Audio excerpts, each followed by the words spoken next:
今回はさくなちゃんのメイクをしていこうと思います。まず水彩色鉛筆で下書きをしていくんですけども、これファーバーカステルの赤箱の100色についているピンク系と思われる色を出してみました。こんなに入って、使わないんですけどね、ちょっと欲しくなったんで買いました。あとこのモノゼロっていう消しゴムが結構良くて、これ先の細いものと太いものがあるんですけども、どちらかというとこの太い方が意外と使いやすい。これね、細いのはいいんですけど、ちょっとね、消すときにクイックイになっちゃうんで、これがあると結構ね、消しやすいです。なんで水彩色鉛筆で下書きをするかっていうと、筆で下書きをすると結構時間がかかるんですよね。なんでかっていうと、筆の使い方がまだね、できてない、慣れてない人が筆でやると、やっぱり失敗が多いので、消したり書いたり消したり書いたりっていうのが増えて、ヘッドが結構汚れたりするんで、水彩の鉛筆でしっかり下書きをしておいて、でそこを筆でなぞるっていう風にすると、筆の使い方が多少ね、慣れてなくても綺麗な仕上がりになるんですね。そういった効果もあるので、メイク界ではこの水彩色鉛筆で下書きをしてます。1時間ぐらいですかね。それ左右のバランスとか悩むところがあると、2時間ぐらいかかっちゃうんですけど、しっかり書き込んでおくと、筆で書くときに、用意がなくなるのでですね、トータルで早く仕上がるという感じですね。で、さくなちゃんはそんなに、メイクが濃い方ではないので、同じように書いてみて、どんな感じになるかなっていうのを見て、あまりね、薄かったら少し濃くしていこうかなと思ってます。で、下書きのコツはあんまりないんですけど、優しく書くと失敗した時に消しやすくなるのと、左右のバランスが微妙に違うんですよ。こっちの方がね、広いですよね。やりすぎて、バランスがもうよくわかんないんで途中でやめたんですけど、あんまり左右正確に対称にする必要もないかなとは思います。でまずアイホールを大まかな線を描いてあげて、でこれ左右同じように描きます。こっち側決めて描くやり方も人もいますし、両方ねバランス合わせながら描く人もいるんで、これは自分の好みのやり方がいいと思うんですけども、そういう好みがなければ左描いたら右描いて、右描いたら左描いてってやって、だんだんこのバランスを合わせていくといいかもしれないですね。で一応ね、このギリギリに描くぐらいのアイホールの大きさをやったつもりなんですけど、どうでしょう。で下書きとか、筆もそうなんですけども、やっぱり左右のバランスってこうやって書く場合とこうやって書く場合で結構違うので、私の場合は自分に真正面に向くようにして、こういう感じでね、ペンをいろんな方向に変えて書くようにしてます。その方がね、ずれないんですよね。眉毛なんかもそうですね。で、描くときって意外とね、眉毛が上になっちゃうんですけど、あんまり上じゃないですね。スタート地点がやっぱり分かんないと迷ってしまうので、こういう感じで点をつけます。で、どういう基準で点をつけるかっていうと、目頭からこう上に直線に行った時に、眉毛がこの内側、外側から書いてあるか内側から書いてあるか、それを見て、ちょっとねこのまっすぐ線を引いた時のちょっと内側に書く感じですよね。バランス的にこれもそうですね。こちらのこのぐらい、これは絵を見てねそういうのを判断していくんですけど、今度は眉尻の方にこう下げるんですけど、下げる場合もどこら辺まで下げるか、このぐらいですかね。こっちもこのぐらい。これ絵を見てだいたいこの交際のこの際ぐらいまで眉毛が伸びてるかなっていう判断ですね。でこれを斜めにつなげるんですけど、この時ね意外と曲げないのがポイントかなと思います。眉毛ってこうねこう曲がってるイメージがあるんですけど、意外とそんなに曲がってないんですね。このですね線って結構先入観がとっても出るので、眉毛が曲がってると思うとやっぱり線が曲がっちゃうんで、自分が思ってる眉毛の感覚と実際の絵の感覚をこう合わせていくっていうね、多少の訓練っていうのが必要なんですね。描きたくはないんですけど、例えばね、眉毛っていうとこういう風にね、こういう風に描きたくなっちゃうんですよ。見えないかな。でもね、今さくなちゃんの眉毛を描いたんですけど、これ結構まっすぐだと思うんですよね。これでもね、まだ垂れすぎかなと思うので、ここで線を消さずにですね、ちょっとずれてたなと思ったら、そこからね、さっき描いた線を基準にしてちょっとずらしてあげて、でいらない線をこう消してあげる。そういう風にしてあげると修正する回数が減ってくるので、これがいいと思うんですけど、これのデメリットは結構ね、汚くなるっていうのが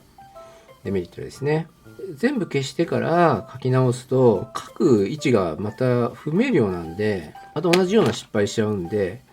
消さない方が私はいいかなと思ってます。もう少しこんな感じですかね。絵を描いてる人はこういう当たりをね出しやすいと思うので、結構さっさって描けるんですけど、絵を描いたことがない人っていうのはなかなかね難しいので、一回だと一回ね描いて失敗してもらうっていうのはちょっとね変なんですけど、で書いてみて、どんだけ自分が思っているものと絵と差が出るかっていうのを見てもらって、こんな風に直していくんですよっていうのをちょっと説明してます。さくらちゃん意外にね眉毛がね小さいんですよね。これでもねちょっとずれてんですよね。これ描く前に艶消しスプレーを吹いてるんですけど、艶消しスプレーを吹かないと色鉛筆が全然描けないんですが、消したり描いたりしてると艶消しスプレーがねだんだんね取れちゃうんですよ。取れてだんだんね線が描けなくなるんで、そしたらね頑張って描くしかないんですけど、どうしようもないとしたら一回ね全部消します。こういうねシンナーを使ってね全部艶消しスプレーごと落としてもう一回描き直すっていう方法もあります。一回描いてるので今度ね当たりがねつけやすいくなってくるんですよ。描き直した方が意外とうまい絵が描けるんですね。私も動画を作ってる時に最初の頃は全然違うメイクになっちゃうんで、完成させてで消して動画撮り直すっていうことをやってました。そうですね、ここのアイホールをちょっとね太くしていきましょう。でメイクする時って大体ねこういう角度で見ることが多いんですけども、こうやって見た時にアイホールがね結構太いなと思うんですけど、真正面にした時に全然ね線が太くないっていうこともあるので、ちゃんとねやっぱ真正面から見るっていうのはね大事ですね。と言いながらねやっぱりね全然ねうまく描けないんですけど、ここはねしょうがない。細い線とかを描くときは、今これ買ったばっかりなんで全然先っぽ細くないんですけども、鉛筆削りを使ってこう先を細くするといいそうなんですね。はい、ありました。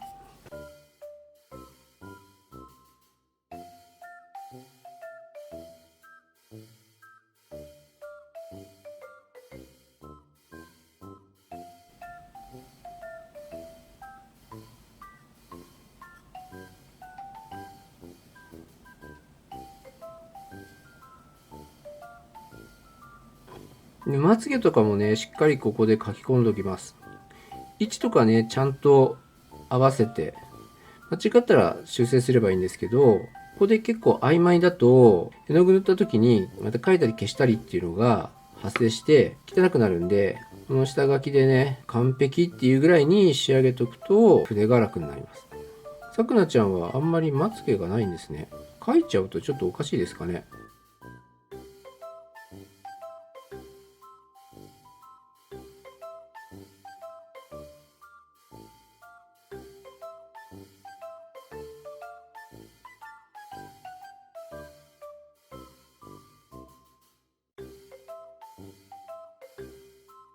でテレ線も下書きで書いておくといいですね。意外とテレ線難しくて、だいたい終わりに書くとぶっつけ本番みたいな感じになっちゃうんで、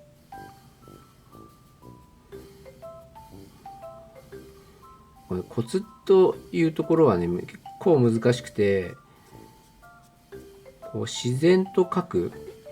感じなんですけど、こっちみたいにただ均等に線を描いただけですとちょっとね面白くないんですよ。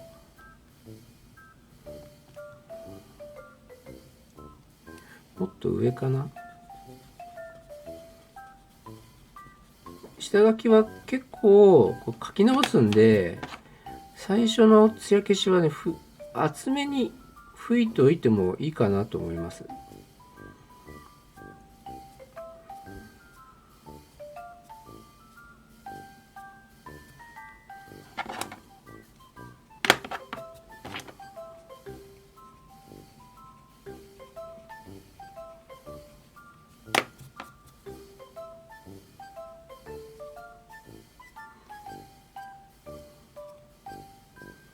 今のテレ線の書き方っていうのも結構アバウトで、同じ方向に書かずにちょっとね内側に書いたり外側に向けたりとか結構適当にやってます。見た目大体 OK でしたらまあ何でもいいんで、線ははっきりとしておいた方がいいですね。これでねどの線を書こうかってまたね本番で迷ってしまうと本末転倒なんで、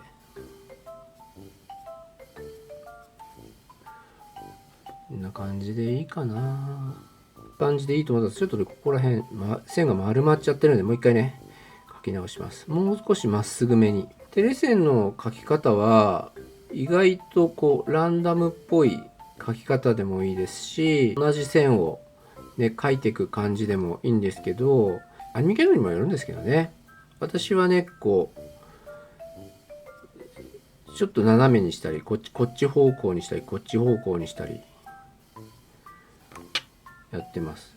でねほっぺがね丸いのでこう丸みを帯びちゃうんですけど、あんま丸みを帯びない方がいいかなって思いました今。で丸みを帯びるとねなんかまつげみたいな感じになっちゃうんで、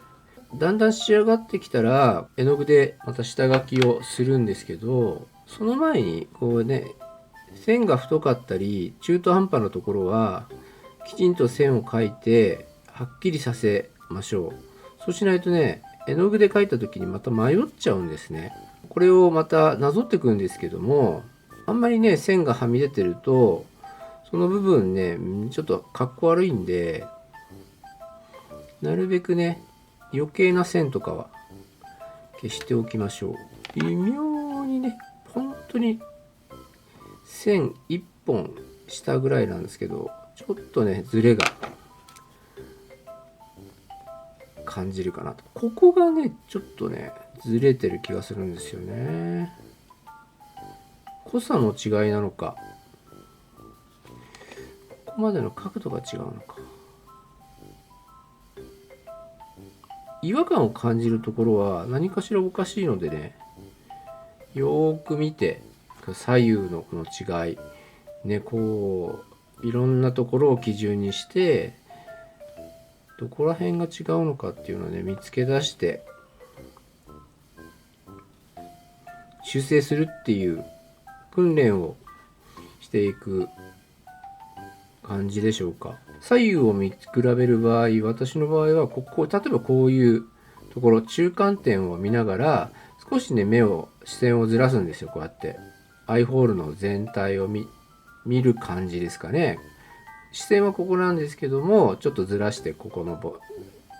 上まぶたちょっとずらして上まぶた、これ見比べてなんとなく違うなって言ったら今度ちょうどなんとなく違うところ、例えばここの部分結構違うんですけど、多分ねここの太さと角度が違うんですよね。はっきりとは違うわけじゃないので左右完璧にバランス合わせる必要っていうのはないんですけど、あからさまに違ってるなっていうところがあったら絵の具での本書きでも気づくんで直していった方がいいですよね。こんなもんでいいですかね。下まぶたがね結構ね雑なんですよ今。ここが長いとまたね絵の具が長くなっちゃうんでちょっと短くしておきますね。ここら辺もはい、こんな感じでしょうかね。これでウィッグをします。ウィッグまだ完成してないんですけどちょっと暫定で色を染めたウィッグ作ってあるんで、これをねしてみましょう。本番のウィッグじゃないんで全然ねカットとかしてなくて合ってないんですが、まあそんなにおかしくないかな。このウィッグした時に眉毛が結構ね上目になってる場合が多いんで、やっぱり上目ですかね。気持ちこっちで見るとね全然平気なんですけど、気になるんですよ。まあ、ちょっとね修正してみます。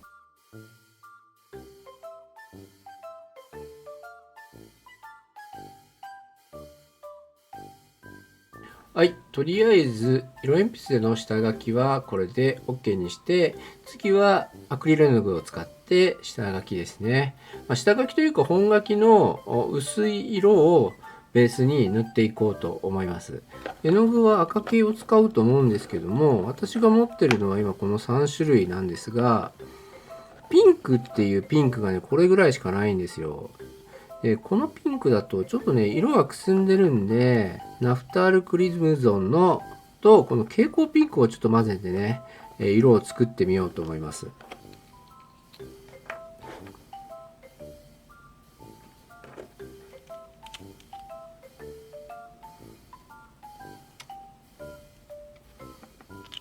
薄め液で使うのは私はグラデーションメディウムですね。グラデーションメディウムじゃなくてもいいんですけど、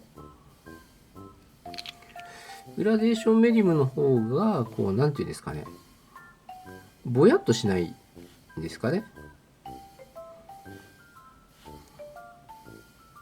なぜ蛍光のピンクを入れるかっていうと、アクリル絵の具の特性というか色の特性らしいんですけども、例えば白を入れて明るくしようとするとちょっとね色がくすむんですって。なのでこう明るくこうパッとした色にするには同系色のこの色をね入れた方がいいって書いてあって、まあこんなもんでいいですかね。ただね今ねこれかなり濃度が高いんでもっとね薄くします。絵の具はよく言ってるんですけども、絵の具1に対してグラデーションメディウムを1から 1.5、1.5 ぐらいがいいですかね。結構ねシャビシャビビシャビシャな状態で描いて、それを塗り重ねて色を濃くしていくっていうことをします。そうしないとね製品みたいなね綺麗な仕上がりになりにくい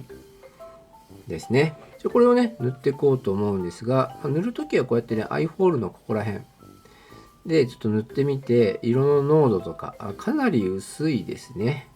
まあいいか。ここだとね絶対失敗しないじゃないですか。絶対塗るんで色の濃さを見たりで、あと筆の調子とか見て、こっからいきなりね描く人、もういます。プロとかはねこっからギューってねもうアイラインの形がねイメージできてるんで、そういう感じでね描く人もいらっしゃるんですけど、メイクの初心者はこうアイホールの内側からどんどん塗って、筆の使い方もこう少しずつ動かす使い方が最初の頃に多いと思うんで、少しずつ縁にこう近づけるように描いていきます。もちろんね最初からキューって描ければそんな描いてもいいんで、自分のレベルに合わせた描き方ですね。描く癖を見て、どっちがいいかっていうのをね判断してアドバイスしてりしてます。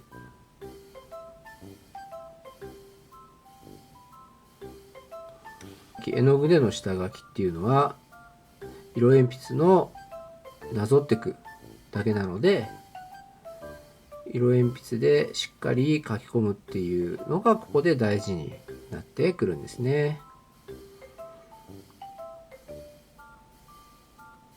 でこういう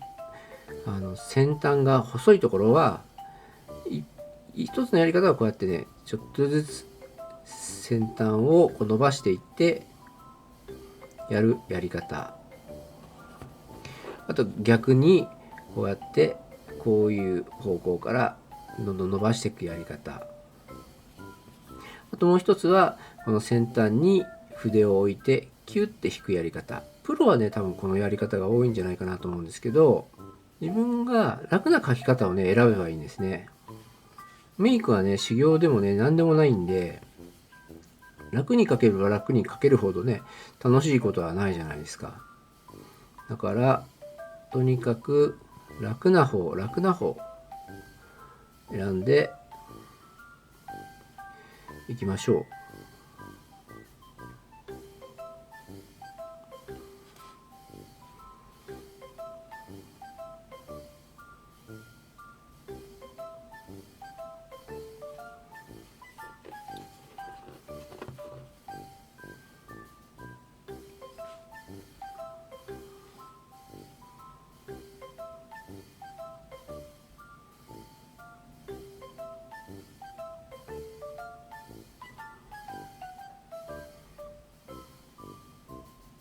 じゃあこういうところはね、この先にこう置いて、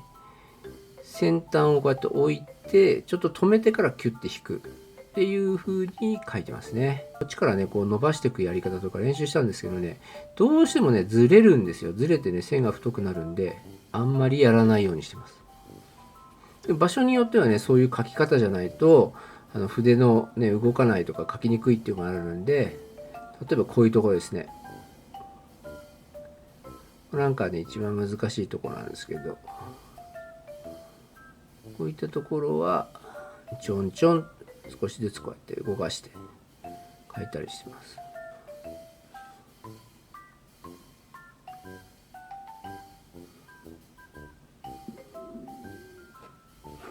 である程度ね書けたらね、反対側も書いてみましょう。そうするとね、色が濃くなるとかなり印象が変わるので、イメージがだんだん近くなってくるっていうんですか。色が薄いとね、イメージと違ったように見えてしまうので、とっても不安なんですね。愛がセットされてる時にこうやって書いてもですね、後で薄め液で消えるので、メイクする時はこうやって愛をセットしておいた方がいいと思います。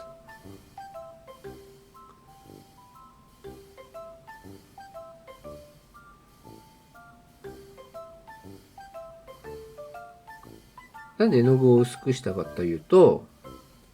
最初の頃って書くスピードがすごい遅いんですね。今私はね、慣れてるので、早いといえば早い。まあそんなに早くはないんですけど、ちょっとずつ塗っていくと、だんだんね、こう乾いてくるんですよ。濃い絵の具を使ってると、厚みがね、どんどん出てきて、表面がボコボコしたムラがね、すごいできやすくなるんですね。そうすると今度仕上がった時に、素人って言ったら大変失礼かもしれないですけども、始めた頃によくある、こう、筆で塗りましたっていう感じがとっても出てしまうんですね。そうすると、綺麗に見えにくいんで、こう薄い絵の具を使って乾いても厚みが出ない。そういうようにしてます。書きにくいところっていうのはいつもこう書いてるんでしたら、ちょっとねこう筆の持ち方とかを変えて書きやすい、筆が動かしやすい持ち方にして書いたりするといいと思います。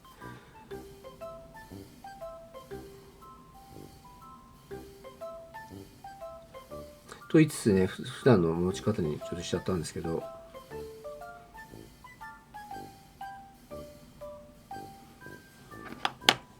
で100均で売ってる主な綿棒なんですけども、こういう太いタイプですね。こう形が整っているものと形が違うものっていうのと、あと細いベビー用の綿棒と、あとネイル用のこういう細い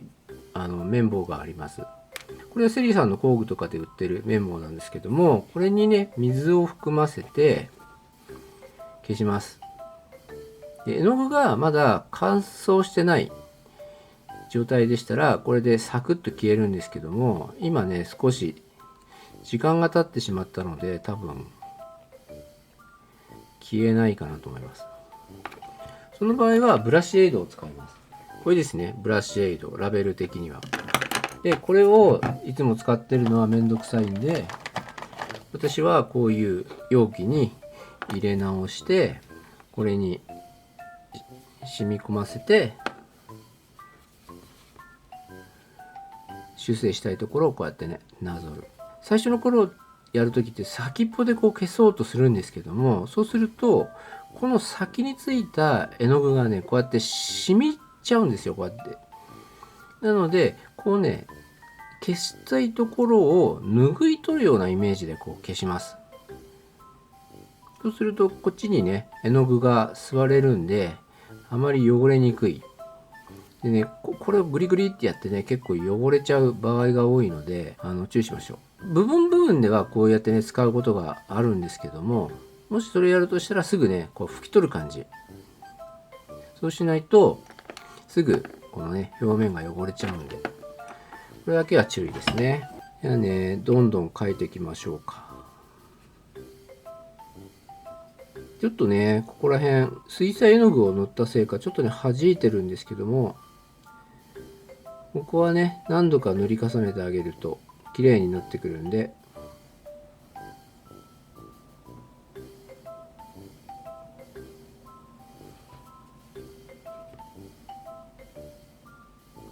頑張って塗り重ねます。これ水彩色鉛筆のはずなんですけどね。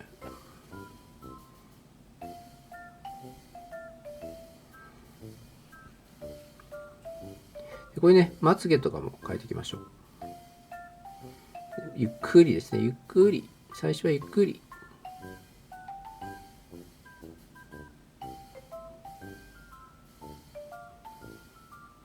さっきも言ったように自分がどういう描き方が描きやすいかっていうのをねこれで見つけていきましょう。これ先っぽをこうやって引っ張るやり方か、もしくはねこうやって少しずつつなげていくやり方がいいか。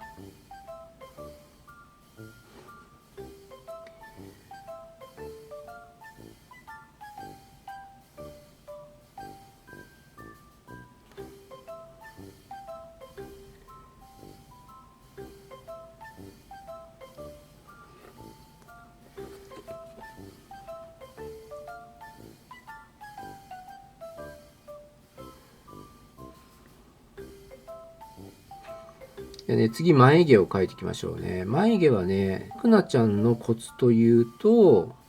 一回で一本線を、あれなんか出てきましたね。これ固まった絵の具なんですよ。これ乾燥した。もう固まってきたのかな。冬は乾燥しやすいんで、いつもねケチケチで絵の具出してるんですけど、冬は少しね多めに溶いてます、こっち。そうしないとねすぐ乾燥してね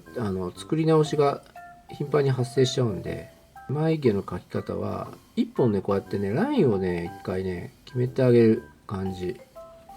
ここで太くすると結構ね失敗するんで、で描いたらねちょっと見ます。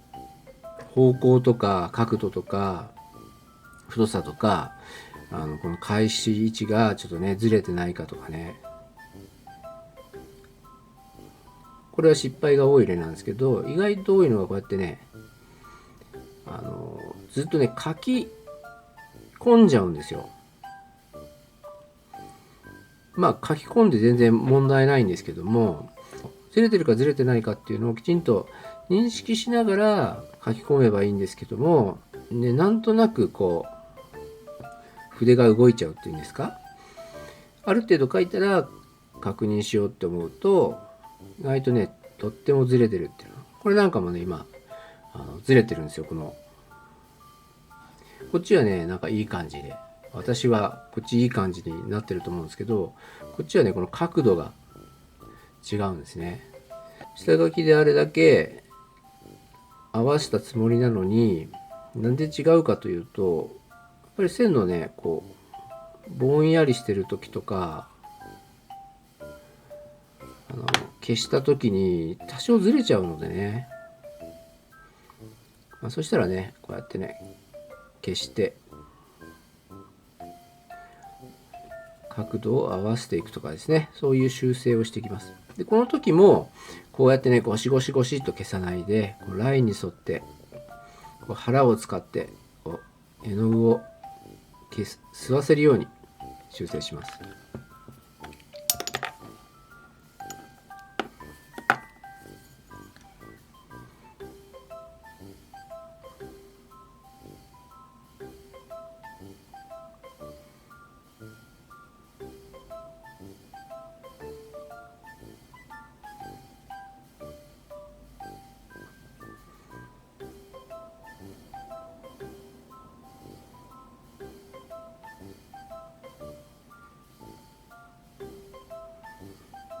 ほんのちょっとなんですよ、ずれてるって言っても。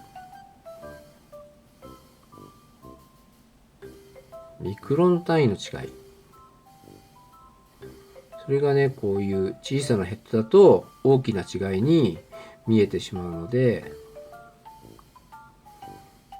そんな神経質になることはないんですが、確認しながらね、やっていきましょう。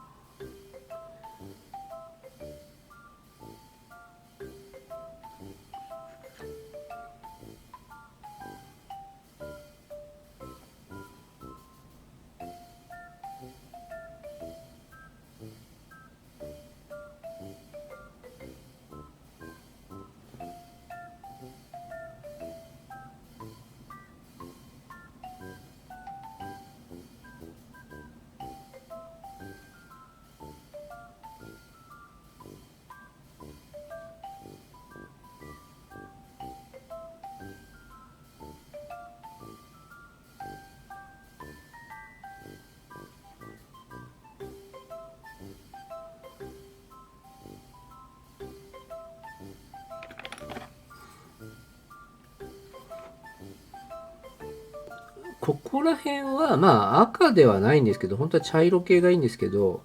とりあえずね、赤でちょっと下書き入れてきます。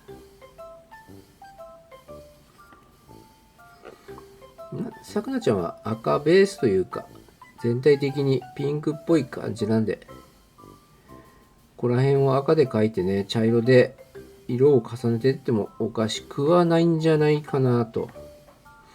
思いますね。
下まぶたはこう筆がこう角度を取りにくいんで難しいんですけど、こう毛先でね少しずつちょんちょんと描いていきましょう。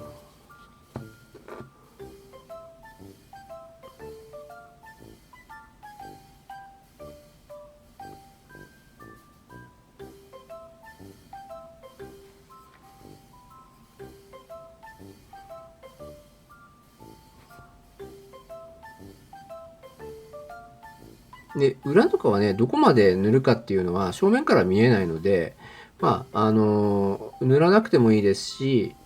ちょっとねその隙間が空いてるのが気になるって言ったら塗ってもいいですね。私はどちらかというとこうやって裏結構塗っちゃうタイプかなと。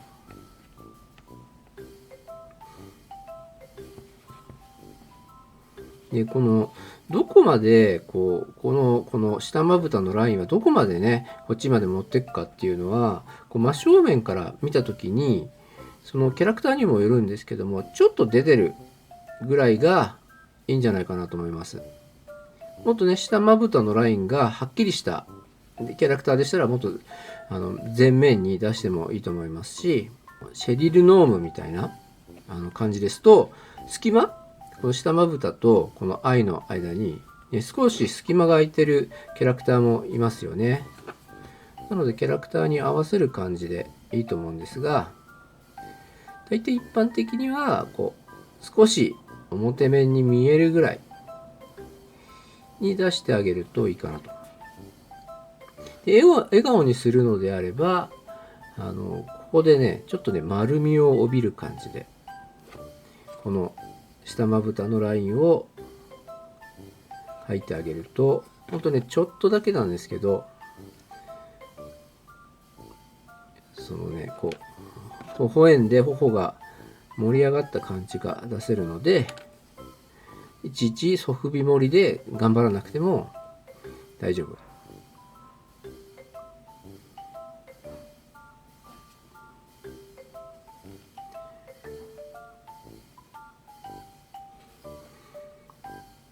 あとはこの下まぶたはもうちょんちょん。さくなちゃんは下まつげはほとんどないので、少しほんの少し出てるだけでもね目で見てねその違いってわかるので、ほんの少しでいいと思います。こんな、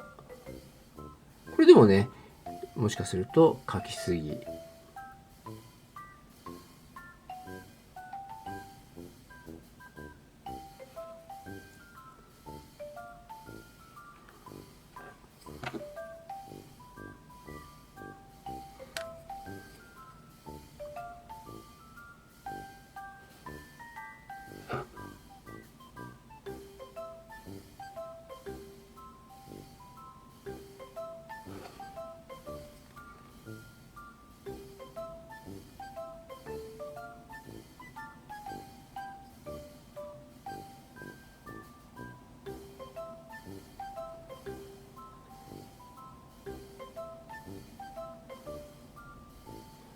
うん。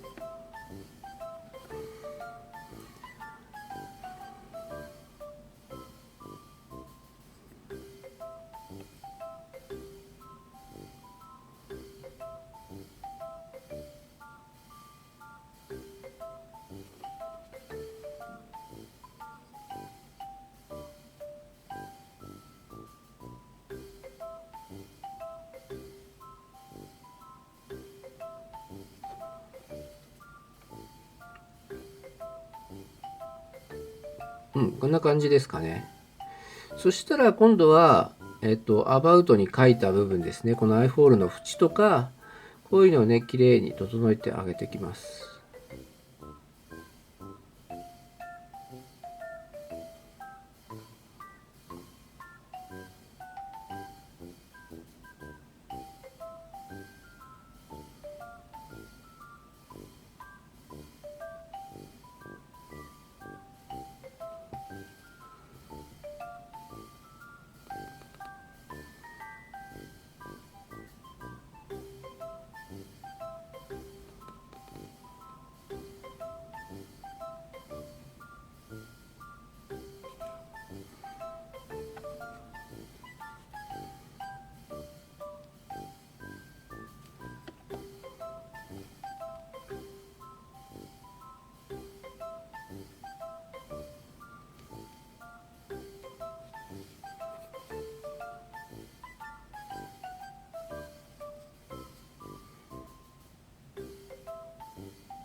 で、重ね塗りをするときは、しっかり乾燥させてから重ね塗りしましょう。中途半端に乾燥し始めたところをこう塗るとね、絵の具が溜まってムラができやすいので、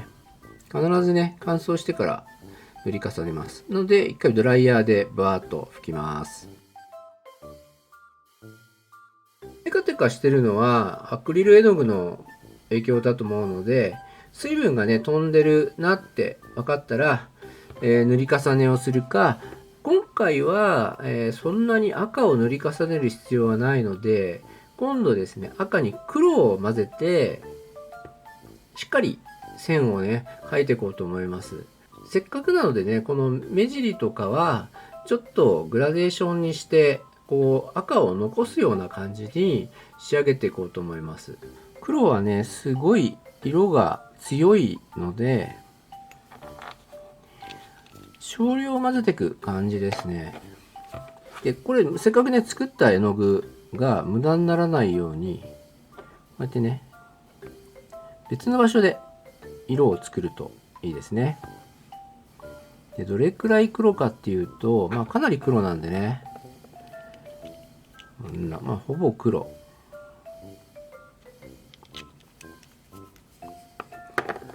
ほぼ黒かな。真っ黒って結構ね、光が反射しないようななんかね、つまらない色なんで、真っ黒よりね、赤を入れた方が、こう人間味ある色になるんで、私は真っ黒は使わないんですけど、そしたらそうですね、真っ黒にする部分をメインにまた塗っていきましょう。やっぱりね、アイホールのここら辺の、こういうところですね。でこの後ろは、ここら辺はね、グラデーションで残すので、ちょっとね、後でやっていこうと思います。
で、目尻のところですね。目尻は、まずね、縁をちょっとね、黒く塗ってみようと思います。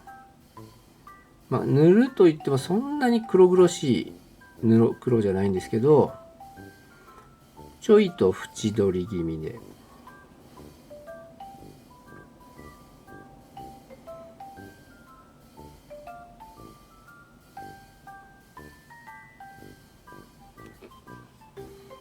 真ん中は黒で塗らないような、そんな塗り方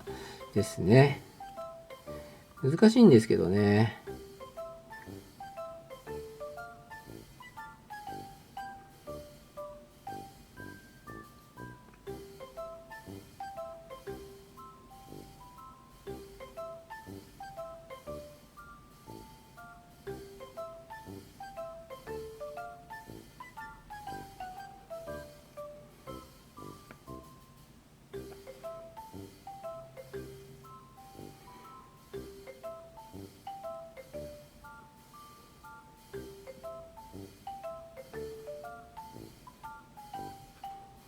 で、縁取ったら、この黒い方からこう徐々に塗る量を減らしてグラデーションしていくっていう。濃度を薄めてもいいですし、塗る回数を少なくしてってもどっちでもいいので、このグラデーションとかをやるときによく失敗するなっていう人は、いきなりね本番をしてる場合が多いんですね。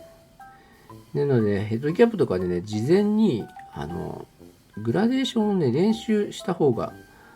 いいですね。グラデーションに限らずヘッドキャップでね練習はもう必須と思ってもらった方がいいんじゃないでしょうか。メイクがすごい難しいとか、メイクがねうまくいかないねっていうのは意外と練習不足っていうのがあります。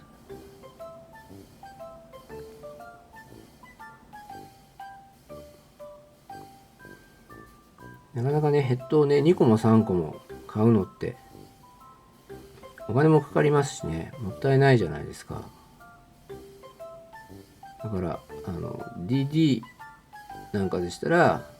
もっと安いヘッドありますので、ちょっとですね、なんか水彩色鉛筆の問題か、なんかね、塗った面がガタガタなんですよね。これ本当に水彩なんですかねって思うぐらいなんかね、こうなんか水を弾いちゃう感じなんで、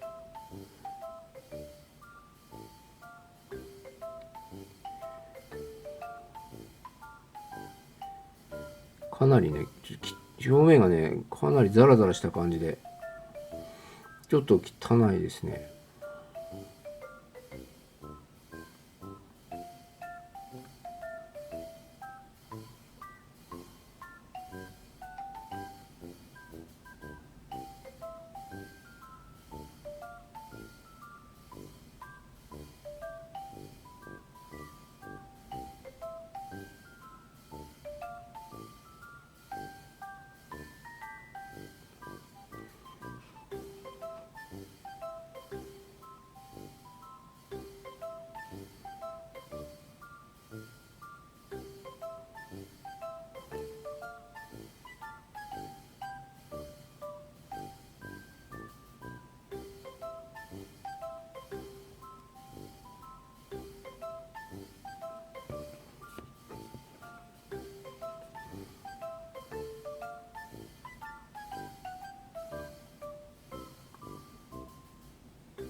眉毛はね、真っ黒に塗るとちょっとねおかしいので、軽く黒い線をね描いていくようなイメージにしますね。そうするとね、ぼやっとした眉毛になるんで、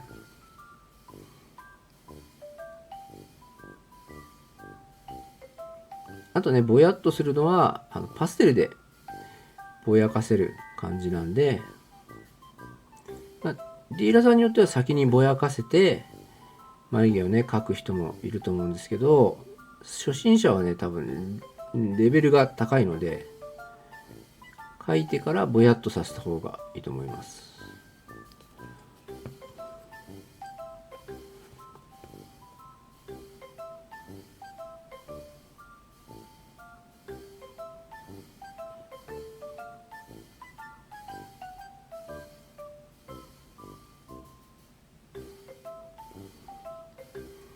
でこのぼやっとする描き方っていうのも、濃い絵の具を使うとなかなかねできないんですね。なので薄い絵の具、これがね使うっていうのがポイントです。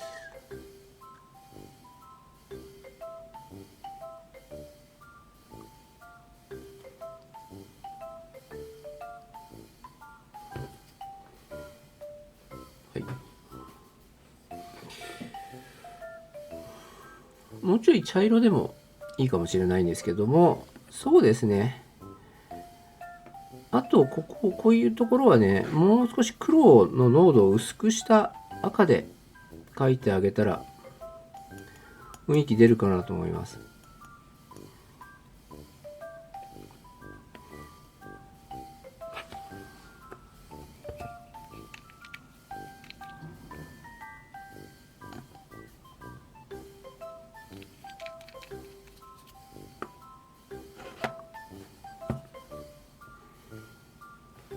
でこういうね、こういうところはもうほんと色を薄くしましょう。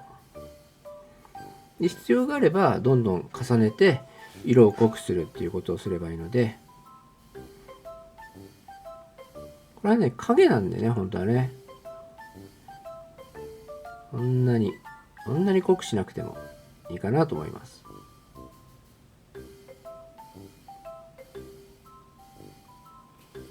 あとねパストレもね塗りますんでね。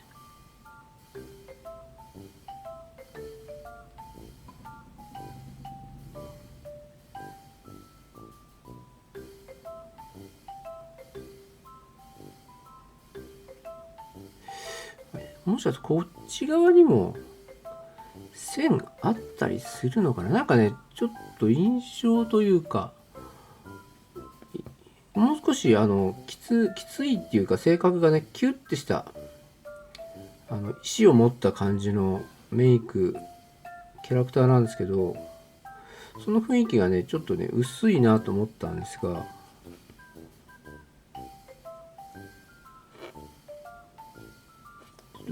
こちら辺に二重があるんで、この絵の具を乾かして、色鉛筆でねもう一回塗ってみます。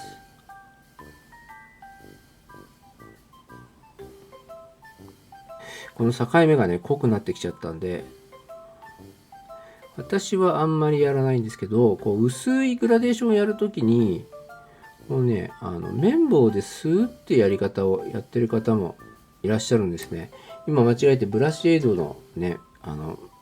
綿棒でやってしまったんですけど、ブラシエイドではなくて、まあ水を含んだ綿棒なんでしょうかね。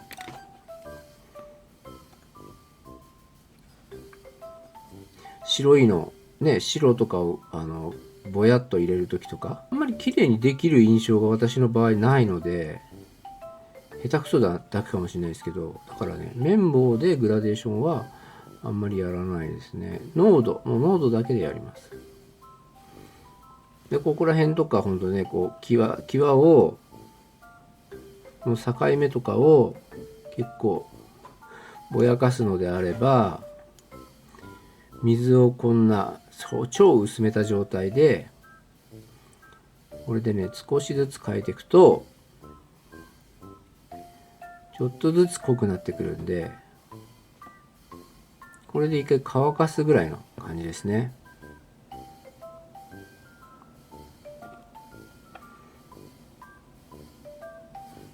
今ちょっと濃くなっちゃいましたね。ほんのちょっとの違いなんですけど、今吸い取ってます。こんな感じ。じゃああとどうしましょうね。あと下まぶたはやってないですね。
一回乾かして二重の線を水彩色鉛筆で描いてみたいと思います。こっちの方にあると思うんですよね、二重の線が。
こんなもんですかね。なんかね、雰囲気違うんですけどね。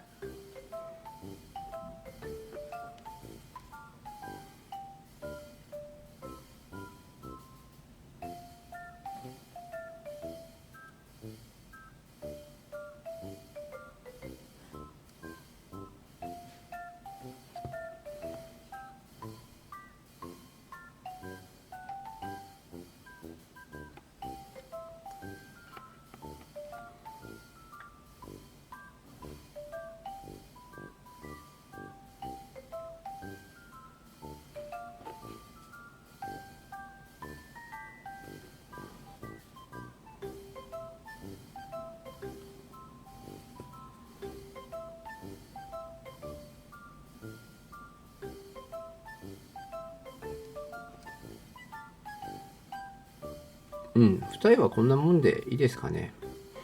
で、あとですね、もう少し、この黒い部分を塗り重ねて、綺麗にしていこうと思います。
こんな感じですかね。はい。じゃあ、あとどうしようかな。じゃあ、これでとりあえず、これ、どうしようかな。もう、ちょっとね、ここがね、太いのがここはね、少し太くなっちゃってるのがね、気になるんで、消しましょうか。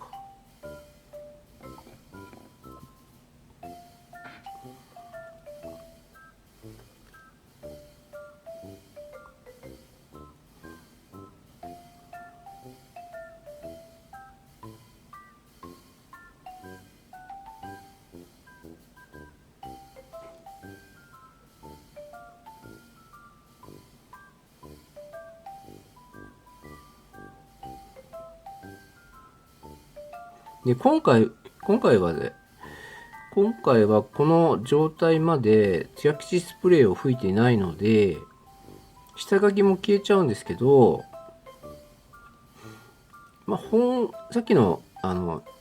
るい色で塗った段階が終わった時に艶消しスプレーを吹いておくと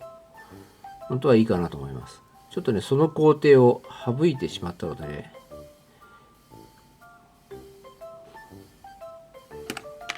で、下書きをこう消しながら書くっていうんでしたら、全然艶消しスプレーをね一切吹かないでもいいんですけど、失敗した時にねやり直しになるんで、最初は1回目の絵の具で塗った時に艶消しを吹いた方がいいかなと思います。水彩色鉛筆の下書きの状態で艶消しをしてしまうと水彩色鉛筆がね消えにくくなるんでね、だから絵の具で下書きした後に艶消しスプレーをするって感じになります。こんな感じでいいですかね。はい。じゃあこれで艶消しスプレーを吹きます。はい。続いてパステルなんですけども、パステルは造形村さんの SD 用メイクパステルでもいいですし、こういうゴンドラパステルですね。私は色をピックアップしたものを使ってるんですけど、ほとんどこれで足りますね。ほとんどこの色で足りるので、別に買う必要はないんですけど、持ってるとね満足感が違うのでね、買ってもいいと思います。チークを塗る時の筆は私は100均ですね。これ全部でいろいろあるんですけども、だいたい使うのはこのちょっと太めのやつでチークをポンポンって塗るのと、このリップのやつ、これ細いところをこうやるのにいいですし、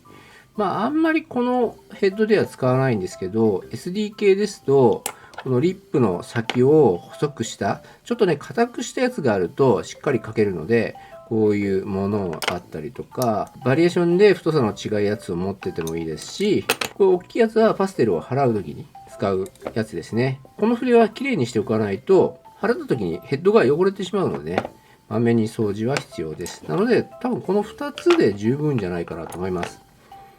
じゃあまずですね、一番華やかになるチークを塗ってみましょうか。私はパステルを削らない派なので、この筆でですねゴシゴシゴシってやって、あとここにトントントン軽くトントントントントントン、ほっぺの上あたり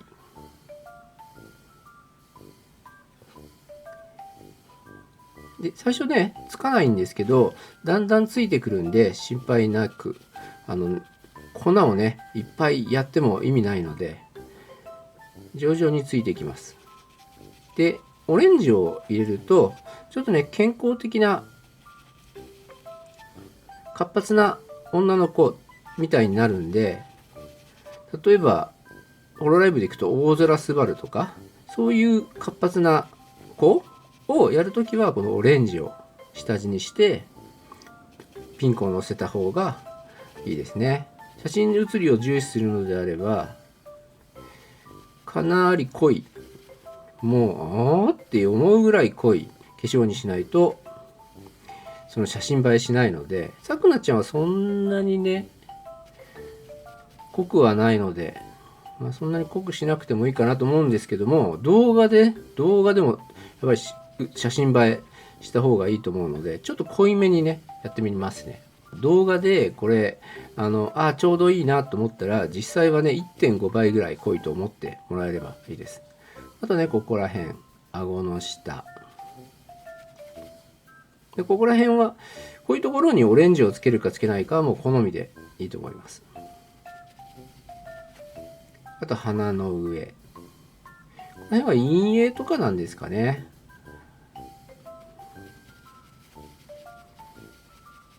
あとね、大きなところです。おでこ、ここもねいらないっちゃいらないんですけど、やっぱりね皆さん塗ってるんで、意味合い的にはウィッグをかぶせた時になんか影っぽく見えるっていうことなんですけど、情報量は多い方が出来上がった時ね結構よく見えるんで、耳とかにこの筆だと大きいんで、ちょっとちっちゃなこういう筆を持ってるといいっちゃいいんですけど、全然こんなの持ってなくても全然いいですね。なんでかっていうと、さっきのこういうこれでもいいわけですよ。耳のこの中、耳を塗る意味も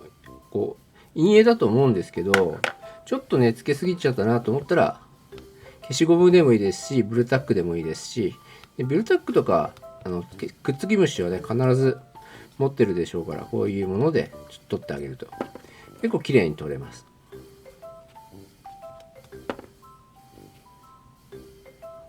でほっぺとかもチークをやり直す場合は、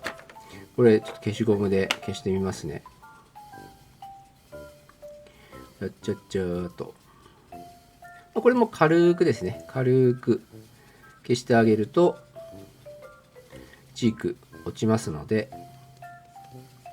やり直しができます。今みたいにねこうやって払う時にこの大きなものがあると結構便利です。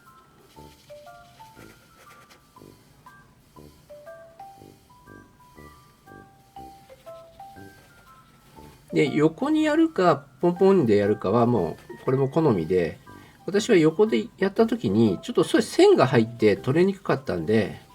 それ以降はねこうやってポンポンポンポンチークをつけるようにしてます。はい、可愛くなってまいりました。次はアイラインですね。アイラインはこの細いやつでやった方がいいかなと思います。でさくらちゃんはあんまり化粧はしてないので、このアイラインはいらないとは思うんですけども、アイラインを入れるとやっぱりね女の子っぽさがねすごい格段に増すんで、私は入れちゃいます。あとこういうところ、ちょっとね陰影っぽいところ、オレンジでもいいですね。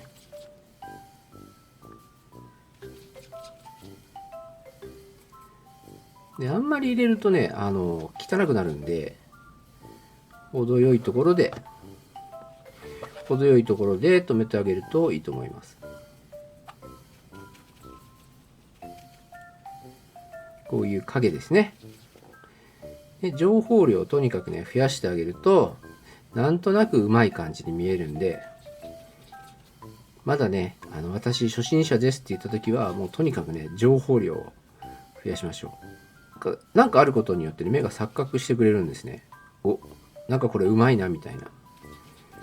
ただトンチンカンなやり方ですよねをやるとちょっとね効果が薄れるというか逆効果になるので、そこはうまくやりましょう。このブラシを洗う時ですね、このスポンジを用意しておくとよくて、これでねガシガシガシガシガシっと拭くとある程度のパステルが取れるので、色変えたい時とかですねにこれをやるといいです。あと唇も塗ってみましょうか。あんまり唇もねそんなに塗らないんですけど、ちょっとねやっぱ女の子なのでね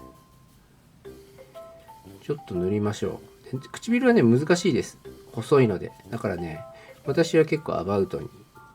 これちょっとねアバウトすぎるんですけど、はみ出してもいいんですね。なぜかというと消しゴムの登場、これでね調整してあげます。人によってはメラニンスポンジとか使うって方もいらっしゃると思うんですけど、まあそれでもいいですね。メラニンスポンジは私なるべく使わないのはなんでかっていうと、ゴミが出るんですよ。細かい。あれはね、あんま体にも良くないと思うので、マイクロプラスチックとかそれがどうのこうのってそこら辺のレベルではないんですけど、ここら辺ゴミになるんで、あんま好きじゃないっていう、それだけです。こんな感じ。さっきちょっとここら辺の見えなかったかもしれないですね。そう、ここの唇。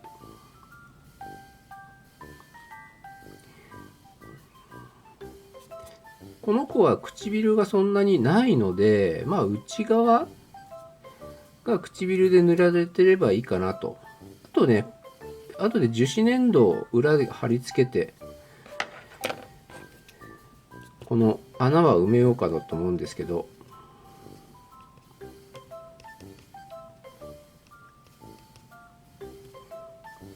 口角にねピンク入れると可愛くなりますね。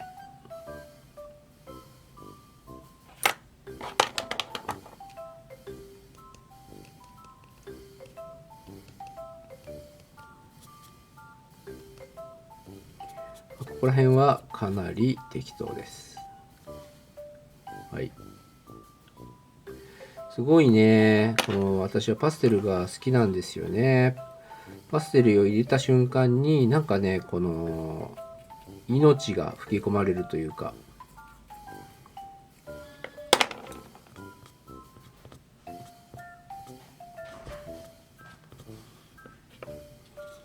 こんなもんですかね。あとほっぺ、そうですね。こんなもんですかね。あとね、ここら辺をね、ちょっとね、濃くしてみましょうか。ここら辺。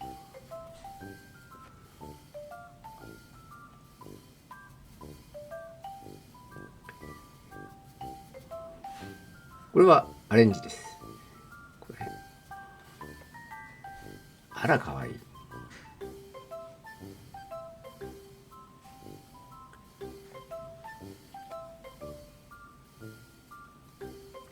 この辺は薄いピンクをちょっと入れてみましょうか。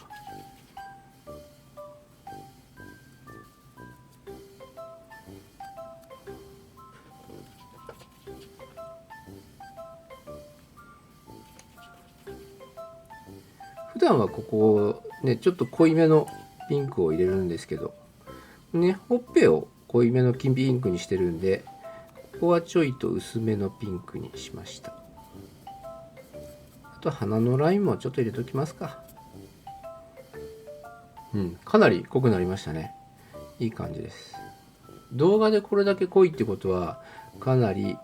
本物は濃いですね。ディーラーさんなんかは写真をね撮るのに結構濃いめにしてるんじゃないかなと思うんですよ。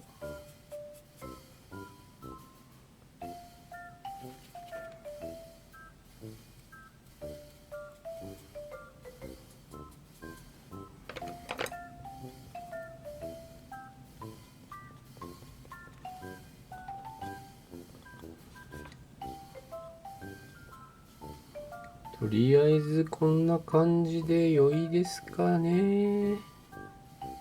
はい。今度これにホワイトとあとテレ線を描いていくので、一回ねこれで艶消しスプレーを吹きます。で艶消しスプレーを吹くとちょっと濃いめになるのでですね、それを踏まえた上でチーク塗るといいかもしれないですね。ちなみに今回はそれを踏まえて塗ってないです。もうこの見た目で吹いてるんでかなりまた濃くなると思うので、どんな感じになるかご期待ください。艶消しスプレー吹くとこんな感じですね。ちょっと濃くなったかなという感じで、艶消し成分があるので白っぽくなるのでですね、もしかすると相殺されてるかもしれないんですが、ちょっと濃くなります。はい。じゃあテレ線からいきますね。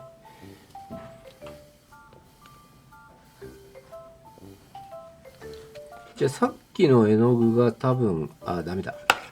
こういうところはね、こういうところはなるべくケチらないようにしましょう。最後の最後でね、ケチって失敗っていうのはね、なかなか悲しいので。で、薄さも同じぐらいですね。どちらかというと薄くてもいいですね。濃いとね、だいたい失敗するんで、この色とか濃さはもう好みですね。書いてるんで、それになぞっていく感じですね。さっといきましょう。これはさっと。さっと。さっといきます。さっ、さっ、さっ、さっ、さっ、さっと書きます。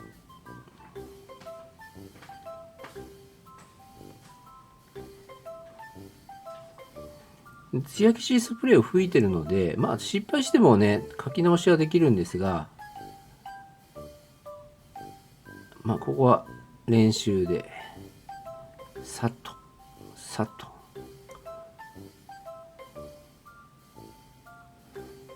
これが苦手な人はもう細い筆ですね。例えばアイクラフトさんのスーパーコリンスキーとか、そういうね、細い筆を使うといいと思います。あと、紙筆とか、そこら辺ですね。私はね、この5番なんですけども、ちょっとね、毛を細くしてるんですね。周りの毛を、少しカットして。そうすると、すごい、細い線が描きやすくなるんで、失敗するとね、なかなかショックな出来事なんですけど、ちょっとね、手で線、濃くなりすぎましたね。まあ、こんな感じ、まあ、薄くても、もう全然いい。これでもう大体おしまいなんで、ね、この絵の具超もったいないって。で、あとホワイトですね。ホワイトは少し濃いめの方がいいんですけども、ここであんまり濃いと、またね、失敗する可能性が高いので、薄さはあんまり変えないで、1ぐらいでいいですかね。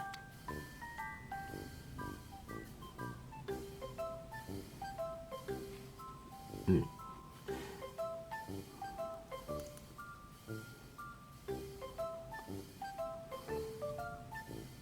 で、ホワイト入れるところはもう好みでいいんですけど、一番最近多いのはこの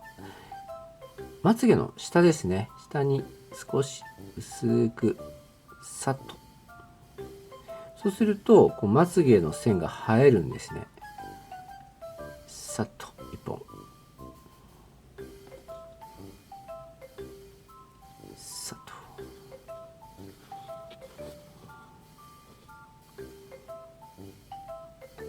さっと。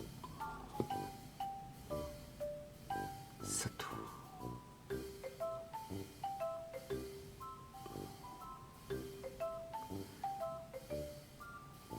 はい。あとね、こういう二重のラインの内側とか、ここは長いのでね、ちょっとね、失敗しないように気をつけましょう。ほんと1本薄く入れるだけでも目はねそれをね認識してくれるんですね。まあ目が良ければなんですけど、だからこういう情報量をねちょいちょい入れてあげるとなんかね雰囲気がねちょっとね明るくなったりパッとするんで、最近のメイクだと入れた方がいいですよね。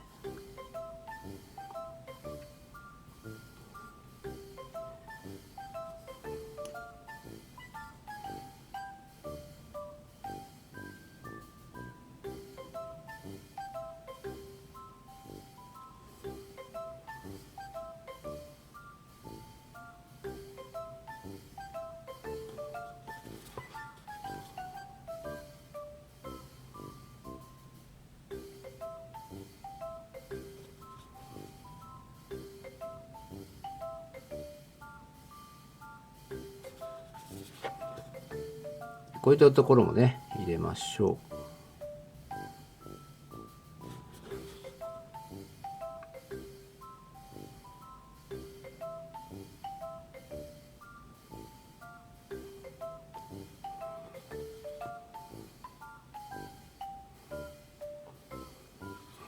う。さくなちゃんはねあんまりないんですが、こういったところにもね薄く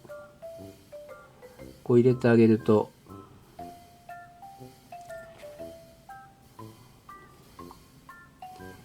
結構可愛かったりするんで、ちょっとねこう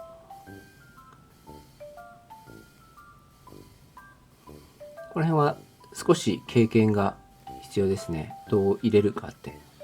形っていうんですか。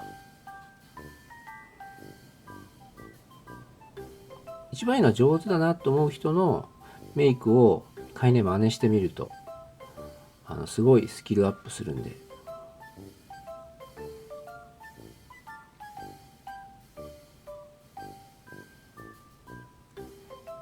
いいと思います。はい。今度ね、ここのアイホールのところは今動画だと見えないかもしれないんですけど、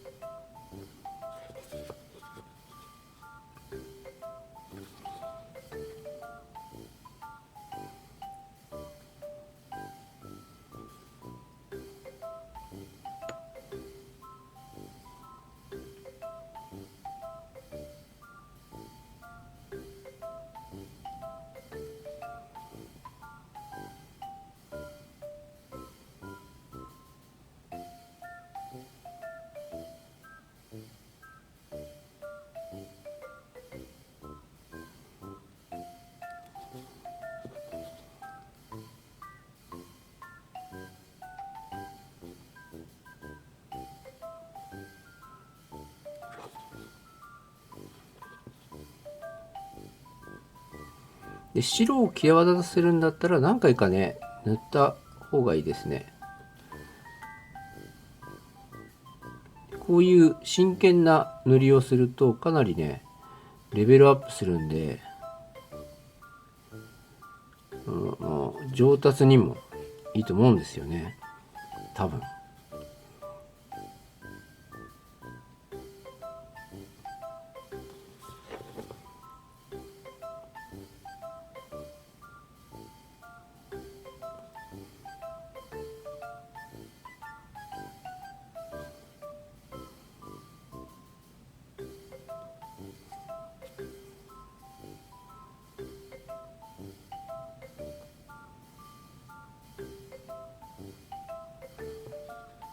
で下まつげにもね入れましょう。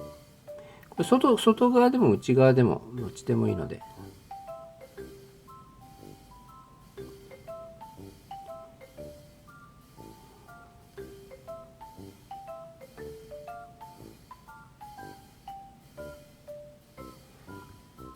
で私が好きなのはここのほっぺにね入れるんですよ。これね昭和のアニメとかの、平成の序盤かもしれないですけど、ここにねこうちょっとねこういうテカリっていうんですか、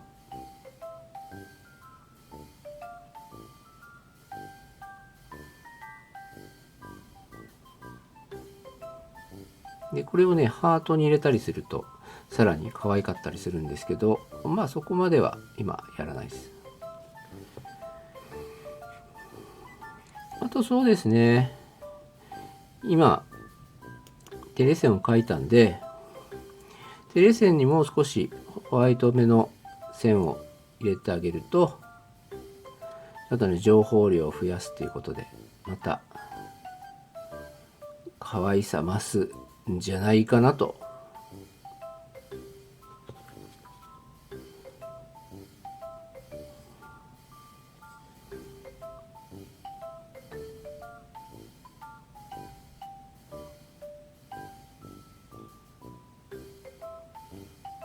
はい、最後は口の中の作成ですね。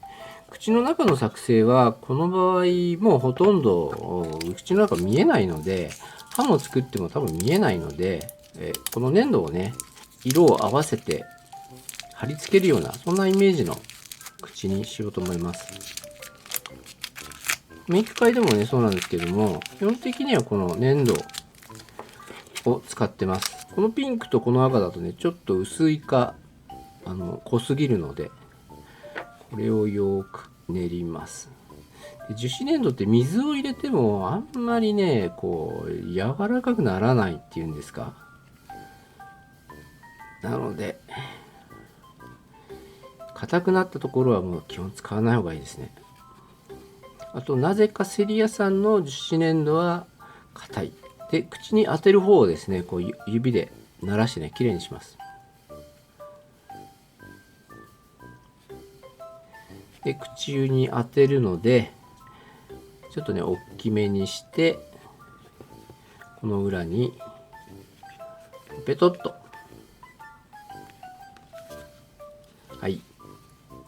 できました。で固まるのはこれですねどれくらいでしょう。1日ぐらいは必要なので、完全に硬化するのはこの量でしたら2、3日で大丈夫だと思うんですけども、大きいやつだと結構かかるので1週間ぐらいかかるので、これをねしばらくこう当てて放置するといいと思います。メイク会でもよく愛の付け方をお伝えするんですけど、こういうやり方でもいいんですね。こういうやり方でペタッと貼る。でもこのやり方だとこのね愛がね、今やってみましょうか。こういう感じでこういう感じでブルタックがはみ出てしまう。なのでこれだとねまた外したりつけたりしなければいけないんで、まずねブルタックをこういう輪っかにします。でこのアイホールのこの裏にこうね周りにこう貼り付ける感じで、ちょっとねこう寄せてこのアイホールと、高さをこう合わせてあげる感じにちょっと平たくこうやってねならしてあげます。で同じように反対側も輪っかを作って、適当です。輪っか太くても細くてもいいです。でもあんまり細いとね愛つける時に大変なんで、ブルタック1本あるとしたらそれを半分して4分の1を固めに使うとちょうどいい量ですね。でこれで愛をこうつけた時にどこからしらねブルタックにつくんですよ。そうするとほら取れないでしょ。これね軽くついてるんですよ。こういう感じで、はい、どっかしらに。でこれがつかない場合はもう平たくなりすぎてるんでちょっと寄せてあげればいいので、そうするとこうやってつくので表見てこう位置を、ね、調整してあげます。位置を調整する時もこう手離してもブルタックにくっついてるんでやりやすいですよね。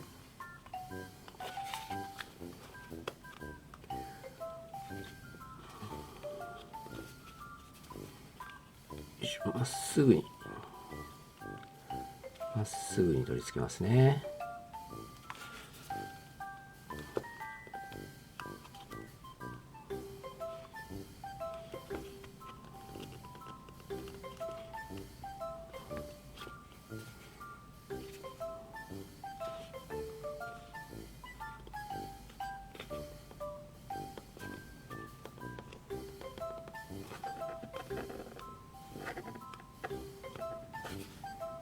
である程度場所が決まったらこういう何でもいいですね、棒でこうやってブルタックを愛に寄せてくっつけてあげます。でしっかりつけなくてもつくのでちょっとねこうやってで開け閉め、ヘッドの開け閉めをあんまりしたくないっていう人はしっかりここでつけてあげるといいと思います。で一つ注意点はこの口をね今ね外れちゃったんですけど、口をつけるスペースをねちゃんとつけてあげないといけないので、これで入るかな。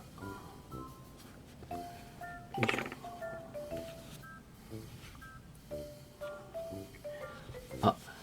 ちょっとねこう見えますか、ブルタックがねはみ出てるんで、こういう場合は一回愛を取り出して、ここがねはみ出てるんでこのはみ出たブルタックをちょっと中に押し上げて愛を貼りと。そうするとこのねさっきはみ出た部分がなくなるんで、こんな感じでやるといいですね。はい。